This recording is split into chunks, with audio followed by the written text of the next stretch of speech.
حضور نے فرمایا کہ میں قرآن مجید کی ایک ایسی آیت جانتا ہوں، اگر تمہیں معلوم ہو جائے، لوگ اس کو تھام لیں، اس کو پکڑ لیں، تو ان کے لیے وہ آیت کافی ہے۔ ایک آیت قرآن کی جو میں جانتا ہوں، اگر لوگ اس کو تھام لیں، اس پہ عمل پیرا ہو جائیں، اس کو روحوں میں اتار لیں، اس کو اپنے عمل کا حصہ بنا لیں، اس پر یقین و اذعان کا جہاں آباد کر لیں، تو فرمایا کہ وہ ایک آیت ہی ان کی پوری زندگی کے لیے کافی ہے۔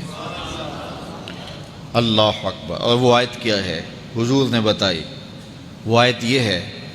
وَمَن يَتَّقِ اللَّهَ يَجْعَل لَّهُ مَخْرَجًا وَيَرْزُقْهُ مِنْ حَيْثُ لَا يَحْتَسِبُ، کہ جو اللہ سے ڈرتا ہے،